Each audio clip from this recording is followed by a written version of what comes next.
it's important that she told him, described her house to the wolf, but the fact that it was yellow isn't important. So that would be an unimportant detail. So the house was yellow is not important. Okay, what's my last question? What point is the author trying to make? Okay, so what point is the author trying to make? Truett hit on this earlier. So what did you say about strangers? Yeah, so the author's purpose for the story is to tell kids not to talk to strangers, right? Because the whole point of Little Red Riding Hood is that she did talk to strangers when her mom told her not to. So a detail that helps the author make that point in the story is that Red Riding Hood's mom told her not to talk to strangers, right? Because if he hadn't included that detail, then the whole point of the story wouldn't have been as clear. Does that make sense? Okay, so that's an important detail. Red Riding Hood's mom told her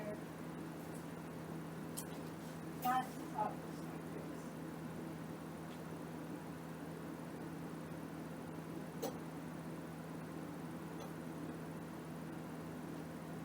And then an unimportant detail. What was Granny doing when the wolf came in? Y'all remember?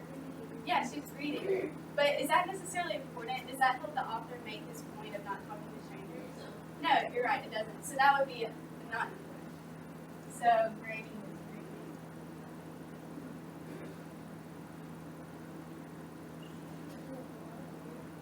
Do what?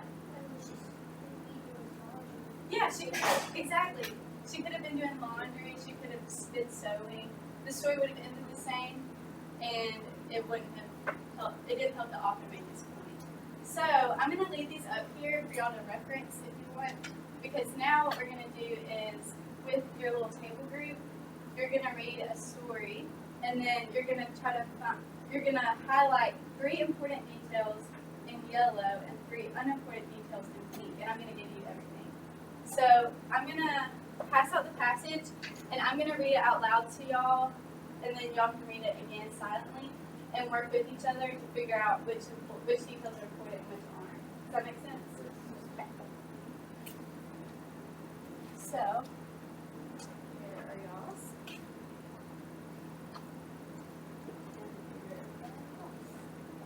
Oh wait, here, I'll have this one.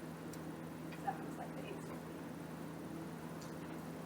So there's going to be more than 3 important and more than 3 unimportant, but y'all will just have to find at least 3 important details and at least 3 unimportant. And I wrote up here at the top, so you'll highlight the important ones in yellow and the not important ones in pink. Does that make sense? Okay, first I'm going to read it and then I'll pass out the highlighters. So y'all follow along as I read it. Tommy had been admiring a new skateboard for weeks. Every day on the way home from school, he would look through the window of the skate shop on Market Street. The skateboard was ocean blue with chrome wheels and a rocket ship design. He really wished his dad would buy it for him. Dad, Tommy said, it's the world's finest skateboard. That's great, son, said Dad, but it's expensive. Dad, when you were my age, what was the thing you wanted more than anything else? That's easy, son. A Black Shadow, the world's finest motorcycle. Well, this board is like the Black Shadow for the 21st century, so you see why I have to have it. You know what my dad told me when I asked for the Black Shadow? Nothing. I didn't ask him, because I knew he'd think it was nothing more than an expensive toy. I went out, got a job, and started saving. Man, said Tommy, I was afraid he'd say something like that. So Tommy walked down Market Street looking for somewhere to work. The only store with a help wanted sign was the store he had been dreading most, Orson's Candy Store. Whoever thinks that all kids love candy stores has never been to Orson's. It's a dark, winding dungeon of a store. The shelves are filled with jars of candy that are so hard they could crack your teeth. The owner, Mr. Orson, has long gray hair and baggy clothes, which makes him look like an out-of-work wizard. Tommy didn't know how the candy store stayed in business. He'd never seen a kid go in or out. How could that store make a profit? And why would a store with no customers need an extra employee? Tommy didn't want to find out, but if he wanted the skateboard, he needed a job. He pushed on the creaky old door, sucked in his breath, and walked in. How may I help you? Said Mr. Orson. He sounded like a snake with a cold. You're looking for sweets? No. Well, a chocolate lover, are we? Perhaps you prefer a piece of the finest dark chocolate made in America. It has real hazelnuts inside. That sounds good, but actually, I see, said Mr. Orson, and his eyes went wide. His mouth crinkled up like a dead leaf.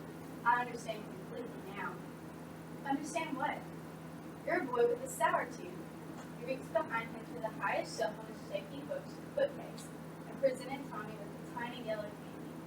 Try this, a Starburst Express, a sour candy of my own design, free of charge. Tommy licked his lips. If there was one thing in life he loved more than skateboarding, it was sour candy. At first he tasted nothing, but then, as he began to chew, his tongue felt like it was about to turn inside out. Oh my, this is the best candy I've ever tasted. Why, thank you, said Mr. Orson. Now, are you looking for a job? How did you know? I could just tell. Desperate for a new toy, are you? It's not a toy. It's, well, yes, that's right. The Sunburst was a test. I don't want anyone working here who doesn't love sour sweets. I love them more than anything. Tommy remembered the skateboard. Well, practically anything. Good, said Mr. Orson as he handed Tommy an apron. Then you'll be getting your new toy very soon indeed. After working after school every day for 2 months, Tommy was finally able to buy his skateboard. Even though he no longer needed the money, he kept working at the candy store. He enjoyed working with Mr. Orson, who wasn't an out-of-work wizard after all. Tommy learned an important lesson that year. Don't judge a person by their cover. Okay, so now y'all can kind of talk with each other, and y'all can highlight at least 3 important details and at least 3 unimportant details. And y'all can use your questions to help you. So take about 2 or 3 minutes, and then y'all can share which ones y'all thought were important, which ones you thought were unimportant. Okay. So I feel a little bit more. Mhm. Yeah?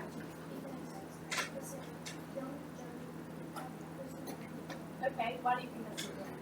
Because like I know how to don't but look guys study Yeah?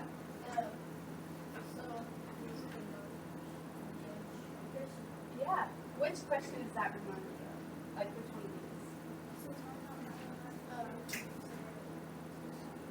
what Yeah, because you think the reason this little story was written was to teach Tommy not to judge a person by their cover. Yeah, I think so too. So you could, if you think that's important, you could highlight that in yellow. And then any details you think aren't important, that may be little extra details, but they don't have to be in the story. You can highlight them.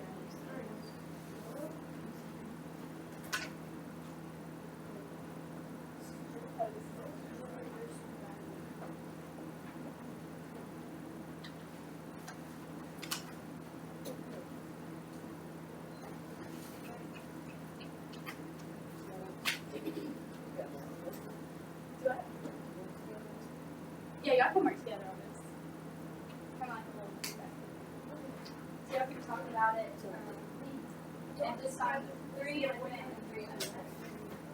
And I'm going to set up this.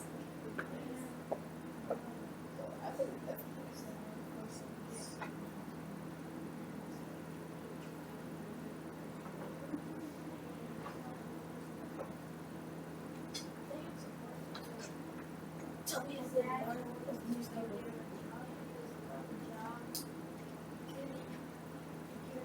Are you turning it on?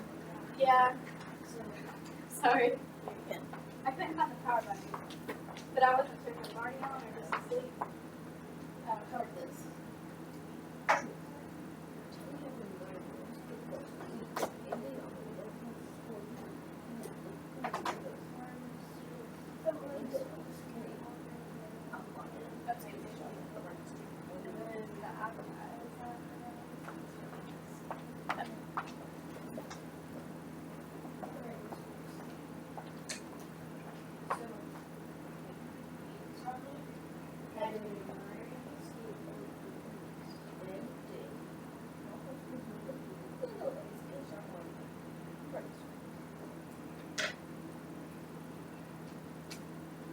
Yeah, sorry, I should have.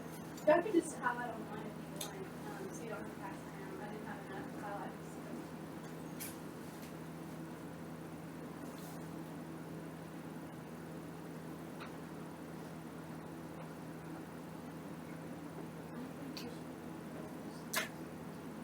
Okay, so take about another